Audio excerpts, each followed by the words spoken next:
Supercrack Estrella presenta Viajeros del tiempo del año 1911. El tren que se perdió. En el año 1911 los viajes en el tiempo eran masivos. Charlotte Moberly y Eleanor Jourdain, la pareja, publicó un libro en 1911 detallando sus viajes en el tiempo al retiro de María Antonieta, el Petit Trianon, el pequeño Trianon.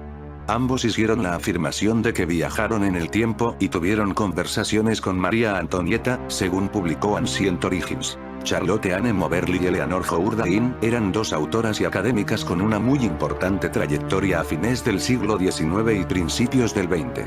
En el año 1911, publicaron un libro llamado Una aventura, utilizando los seudónimos Elizabeth Morrison y Frances Lamont. El texto dice que durante su visita al Palacio de Versalles en agosto de 1901, ambas se perdieron entre los jardines y terminaron en un lugar extraño, donde observaron gente vestida a la moda del siglo XVIII, y una mujer que según Moberly era María Antonieta. La primera idea fue que habían tenido una experiencia sobrenatural con fantasmas y apariciones, pero la otra era aún más descabellada. De algún modo se habían desplazado a la Francia de 1789, su reputación les daba cierta credibilidad. Sin embargo, los críticos fueron lapidarios. Pero ambas habían tenido una alucinación, o se inventaron todo. El año 1901 donde se realizó ese salto en el tiempo hacia el 1789. No es el único, pues en Noruega tenemos una fotografía de una viajera del tiempo, hablando con un teléfono móvil en el año 1890. Según mis investigaciones, esta mujer era Sigrun, conocida después como la mujer de Isdal, asesinada por los hombres de negro en 1970 también en Noruega. El señor que fotografió con una cámara espía escondida en su traje a esta mujer, hablando con un teléfono móvil en el año 1890, era un matemático noruego que unos años más tarde descubrió el satélite El Caballero Negro, en una época donde los humanos aún no habíamos lanzado ningún satélite al espacio. Los teléfonos móviles funcionan con los satélites. Así que tenemos a un señor matemático que en año 1890 fotografía a una viajera del tiempo hablando por un móvil, y después descubre al satélite El Caballero Negro en una época donde aún no existían los satélites. Vaya, no me digas que esto no es extraño.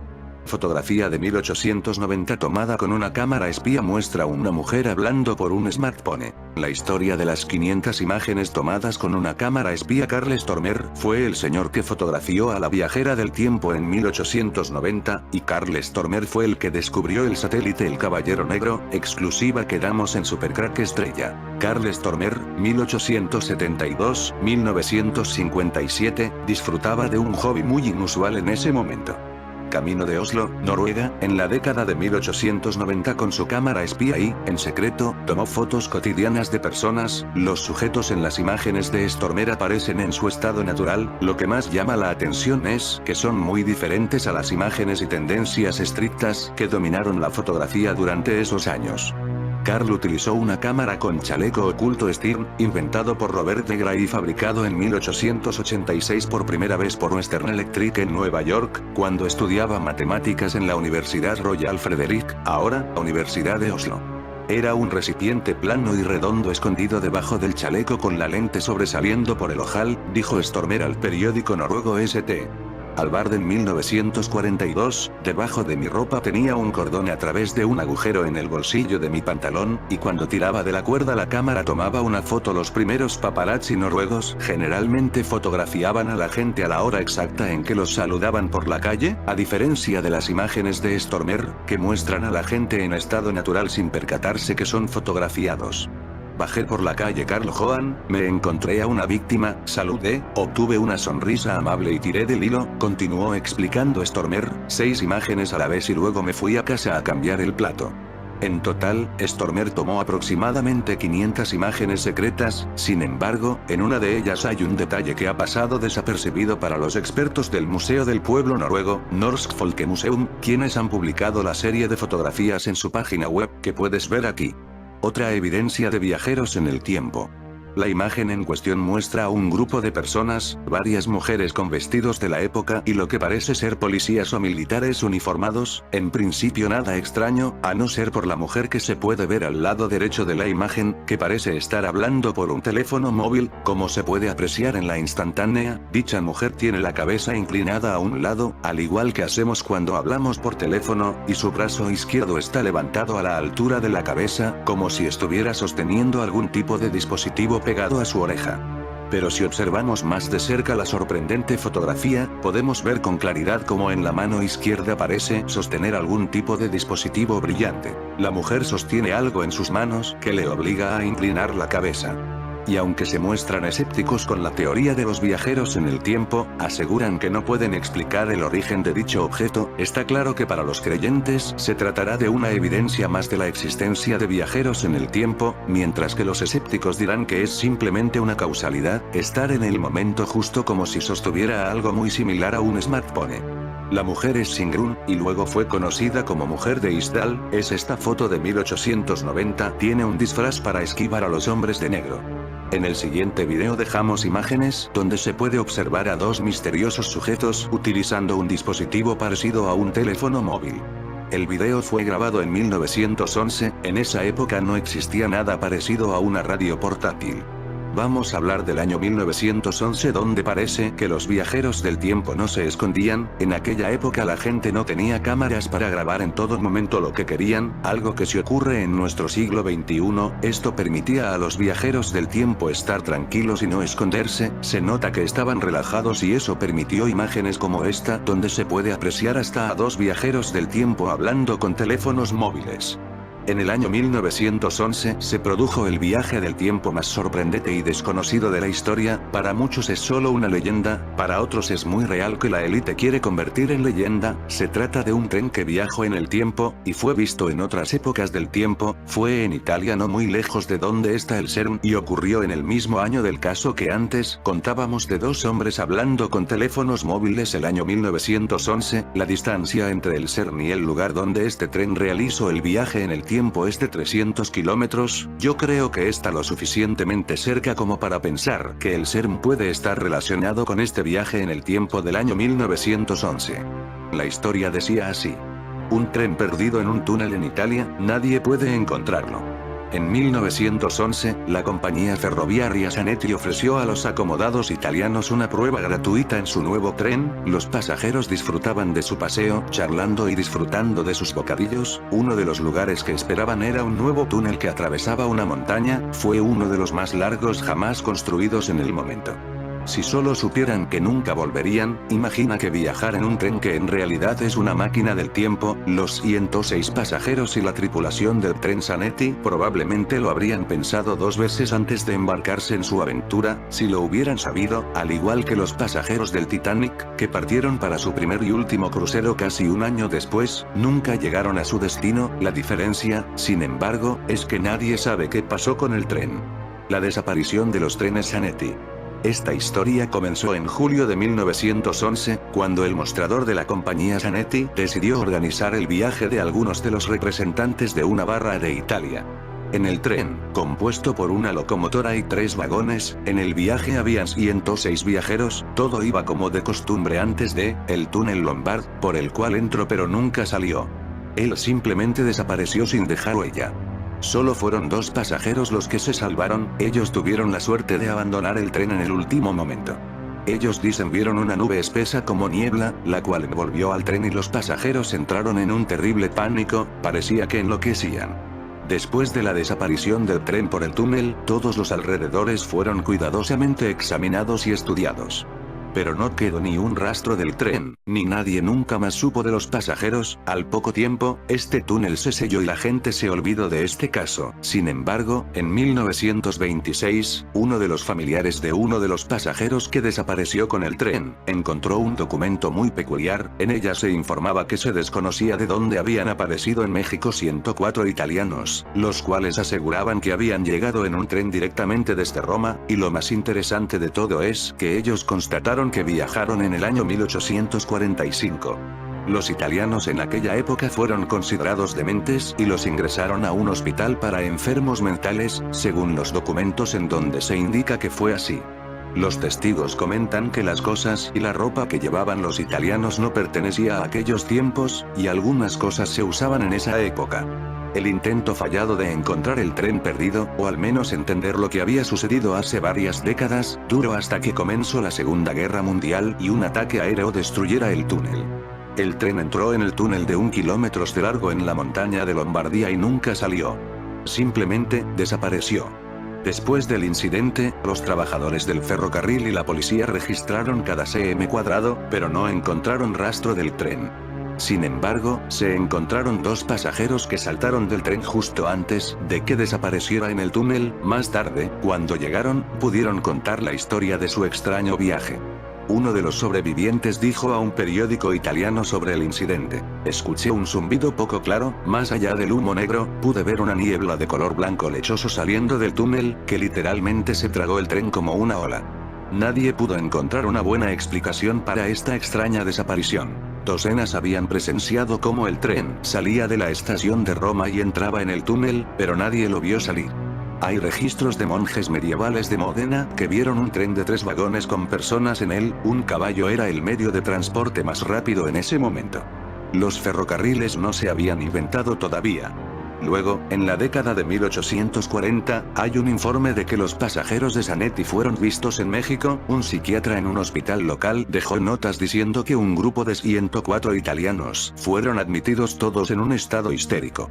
Muchos años después, el tren apareció de nuevo en Europa. El 29 de octubre de 1955 apareció un antiguo tren de 3 vagones no muy lejos de Zavalchi, un pequeño pueblo en Ucrania. El hombre de la señal, Piotr Ustimenko, lo vio moverse en silencio. Algunos creen que todos los ferrocarriles del mundo forman una especie de red conectada que tiene su propio campo magnético. Los trenes sirven como conductores eléctricos entre el campo magnético natural de la Tierra y el artificial. Quizás esto explique las desapariciones del Metro de México.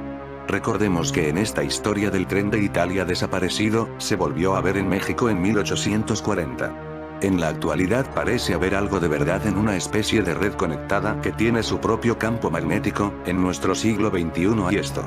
El Triángulo de las Bermudas en el metro mexicano. 153 desaparecidos en 4 años. La Procuraduría General de Justicia de Ciudad de México informa de la desaparición de una quincena de usuarios del subterráneo entre 2018 y lo que va de 2019. Las 195 estaciones del metro de la capital mexicana se han convertido en los últimos 4 años en una especie de Triángulo de las Bermudas. En sus entrañas han desaparecido al menos 153 personas, y es que las personas que cuentan estas historias como leyendas en realidad siempre nos están contando cosas ocultas y secretas. Ya lo pudo descubrir con la historia del viajero del tiempo León Solgós, contada como una leyenda, pero cuando te pones a investigar descubres que la historia es real. En algún momento antes de que el tren de Zanetti saliera de la estación, hubo un terremoto donde estaban las vías. Se cree que la fractura de la corteza, que apareció en la montaña de Lombardía, creó una anomalía temporal en la entrada del túnel. En caso de que ya te pongas a pensar en no subir a un tren en Italia porque es peligroso, puedes estar seguro de que esto no es algo por lo que tengas que preocuparte, porque es solo una leyenda urbana, pero detrás de muchas de estas leyendas se esconden hechos reales. Monjes medievales que vieron un tren de 3 vagones. Los pasajeros de Zanetti fueron vistos en México, e incluso en Ucrania. Donde ya tenemos otra historia de viajero del tiempo, la increíble e improbable historia de Sergei Ponomarenko, el viajero del tiempo de Ucrania. Sergei Ponomarenko apareció en 2006 en Ucrania con un pasaporte de 1950 y sin saber dónde estaba. ¿Recordáis la historia? Porque siempre aparecen en Ucrania los viajeros del tiempo. Por cierto, Piotr Ustimenko se parece mucho a Sergei Ponomarenko, ¿no te parece? La historia del tren dice así. Repito, muchos años después, el tren apareció de nuevo en Europa. El 29 de octubre de 1955 apareció un antiguo tren de 3 vagones no muy lejos de Zavalchi, un pequeño pueblo en Ucrania. El hombre de la señal, Piotr Ustimenko, lo vio moverse en silencio. Repiten un nombre parecido en 2 historias de viajeros del tiempo. ¿Qué pasa con una explicación científica? Hablan de un terremoto cuando el tren entró en un túnel, algo que suele ocurrir cuando se abren los portales dimensionales. La historia del tren dice luego, en la década de 1840, hay un informe de que los pasajeros de Zanetti fueron vistos en México. Un psiquiatra en un hospital local dejó notas diciendo que un grupo de 104 italianos fueron admitidos todos en un estado histérico, no muy lejos de México, y en el año 1840 estaba el salvaje oeste. Y en ese año 1840 ocurrieron cosas muy extrañas. ¿Ovnis en el salvaje oeste?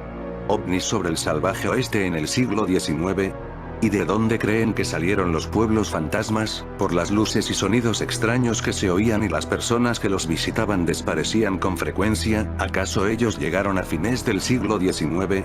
Dicen que el oeste se construyó sobre leyendas, cuentos increíbles que nos ayudan a entender cosas demasiado magníficas, o demasiado aterradoras para creerlas. Lo que ocurre con las leyendas, es que a veces son ciertas. Es muy sencillo imaginarnos a nosotros mismos sentados a lomos de un caballo en medio del desierto de Arizona, Estados Unidos, mientras observamos fascinados el cielo estrellado a mediados del siglo XIX. Lo que sería bastante más complicado, es describir algo que se saliera de lo normal en la imagen que el firmamento nos hubiera estado regalando, noche tras noche. Una luz, un resplandor o un objeto que se desplazara sobre nuestra cabeza.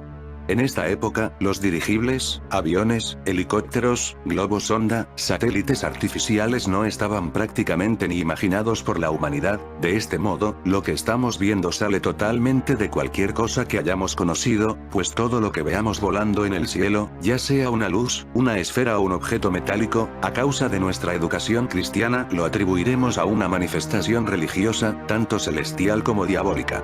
Sería lógico pensar que existen pruebas reales de antiguas civilizaciones alrededor de todo el planeta, con descripciones de seres venidos del cielo con escafandras y objetos que nos recuerdan a un cohete espacial, por ejemplo, la tribu de los Dogon, en África, y negásemos la posibilidad de que sobre los cielos del salvaje oeste hubiese habido avistamientos de objetos voladores no identificados, aunque si buscásemos en las hemerotecas dichas noticias, deberíamos hacerlo de forma que su descripción sea cercana a la angelical, o lo que la mentalidad de imaginación de las mentes del siglo XIX pudiera asociar. Ciertamente, la prensa de la época era muy diferente a la de nuestros días, pues los periodistas se esforzaban para evitar que los testigos de aquellos acontecimientos no parecieran unos lunáticos y su descripción de lo ocurrido fuese fiel a la declarada, centrándose simplemente en la esencia de la noticia. Algunos de los artículos describen luces volando sobre zonas accidentadas del terreno, realizando movimientos sinuosos por encima de profundas grietas, para posteriormente desaparecer dentro de ellas. Los nativos americanos describían estas luminarias como las lunas que bajaban a la Tierra. Es interesante remarcar que en ninguna de las declaraciones, hay casos de secuestro por parte de los tripulantes de estas luces hacia los habitantes terrestres, aunque sí que existen textos sobre abducciones de reses y otros animales de granja. Un total de 14 de estos casos, fueron recogidos y documentados entre 1840 y 1900, actualmente han sido recopilados, La historia real de vaqueros y alienígenas, encuentros ovni en el salvaje oeste. Según los autores, este tipo de declaraciones son más creíbles que las relatadas hoy en día, pues no estaban corrompidas la fama de la televisión ni el histerismo del fenómeno ovni, les afectaba de modo personal ni social, simplemente eran personas en el lugar y momentos adecuados para ser testigos de una experiencia espiritual. Durante el año 1873, el periódico New York Times publicó la noticia de una serpiente voladora sobre el condado de Orange, Nueva York. El periódico de Texas, Dallas Morning News, se refería a los posibles visitantes como marcianos y no como extraterrestres, pues tras las publicaciones de Schiaparelli y los canales del planeta Marte, suponían que dicho mundo estaba habitado y que sus moradores nos visitaban. Uno de los artículos más destacados es el que describe con todo lujo de detalles el estrellamiento de un objeto volador, cerca de la ciudad de Aurora, en el estado de Texas durante 1897.